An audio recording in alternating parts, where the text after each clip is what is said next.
সপ্তম শ্রেণীর question number 7, 5 number, connecting sentence with conjunctions.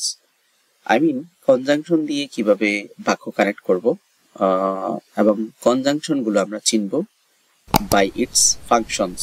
চলুন বিস্তারিত আলোচনা করি। তো এখানে মূলত কোশ্চেনটা এরকম থাকবে, 5টা বাক্য দেয়া থাকবে। রিড দ্য সেন্টেন্সেস, নিচের সেন্টেন্স গুলো পড়ো। কানেক্ট দ্য, কোশ্চেনটা মূলত এরকম থাকবে, read the sentence and connect the using but, and, because, or, as. এই 5টি বাক্য কানেক্ট করার জন্য 5 নাম্বার। তো মূলত এই বাক্যগুলো আমরা কিভাবে কানেক্ট করব? কানেক্ট করার জন্য আমরা যে কানেক্টর গুলো আছে বা কনজাংশন আছে সেগুলোর ফাংশন গুলো আমরা একটু জেনে নেওয়া লাগবে। যেমন এমফাসাইজ করার জন্য কনজাংশনের কাজ কি? কনজাংশনের কাজ হচ্ছে link other word, phrase or clause together with conjunctions. আচ্ছা, এখানে বলছে এমফাসাইজিং, এমফাসাইজ বোঝানোর জন্য indeed, in fact, as a matter of fact বোঝানো হয়। কনসেশনস অথবা বৈপরীত্য বোঝানোর জন্য although, even though, despite, despite, but এগুলো ব্যবহার করা হয়।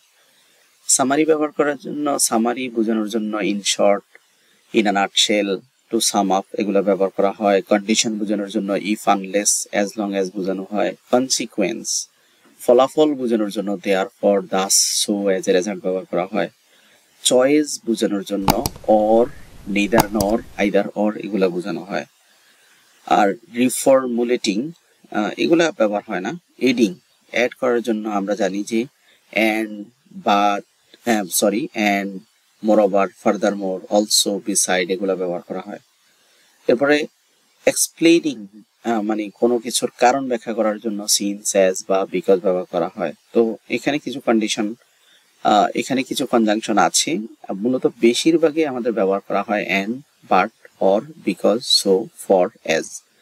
তো আমরা এর আলোচনার মাধ্যমে আমরা বুঝতে পেরেছি এন্ড মানে হচ্ছে যুক্ত করা, যুক্ত করার জন্য এন্ড ব্যবহার করা হয় একই জাতীয় জিনিসগুলো।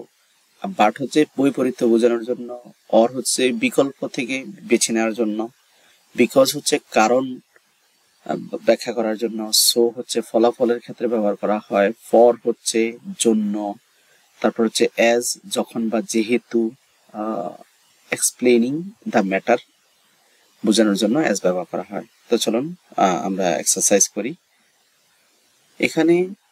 এখানে প্রথমে বলছে traffic jam started at office hour in morning, it lasted for all day long.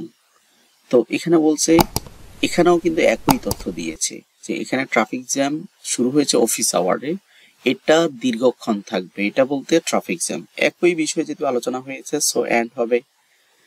Vehicles were stuck on the road, there is no sign of ending traffic jam. এখানে বাট বসেছে কেন? এখানে বলছে ভেহিকেল, গাড়ি ঘোড়া রাস্তার মধ্যে আটকে গিয়েছে। কেন আটকে গিয়েছে? No alternative ending traffic jam, there is no sign of ending traffic jam. Traffic jam এর কোনো এখানে সাইন নেই, কোন রাস্তায় কোন গাড়ি যাবে, এজন্য এখানে বৈপরীত্য বোঝানো হয়েছে। রাস্তায় গাড়ি জমা হয়ে গেছে, কারণ এটার কারণ স্বরূপ হয়েছে কি? ট্রাফিক জ্যাম, এন্ডিং সাইন নেই। যাই হোক, the passenger were late to reach their destination, প্যাসেঞ্জাররা তাদের ডেস্টিনেশনে পৌঁছতে লেট করেছে। They had to stay long time on road. এখানে আমরা কি ব্যবহার করব? বিকজ বা আমরা অ্যাজ ব্যবহার করতে পারি, কারণ তারা দেরি করেছে, সো এই জন্য বুঝতে দেরি হবে, অথবা যেহেতু তারা দেরি করেছে আমরা বিকজ লিখতে পারি অথবা অ্যাজ লিখতে পারি। You can stay in bus and wait, you can stay in bus and wait, you can get out and start working. তুমি বাসে বসে থাকতে পারো, ক্যান স্টে অবস্থান করতে পারো অথবা অপেক্ষা করতে পারো, ইউ ক্যান গেট আউট অথবা বেরিয়ে যেতে পারো। যেহেতু অথবার কথা বলছে, সো এখানে অল্টারনেটিভ অর এর কথা বলছে। It is common phenomenon in Dhaka city, Dhaka শহরে এটা কমন একটা বিষয়। Most of the driver don't know, তাহলে কমন বিষয়, কমন বিষয় কারণ অধিকাংশ ড্রাইভাররা এটার কি জানে না, ট্রাফিক রুল সম্পর্কে জানে না। সো এখানে যখনই আপনি এন্ড, বাট, বিকজ, অর বা অ্যাজ এর ব্যাপারটা জানবেন, তখনই কিন্তু বাক্য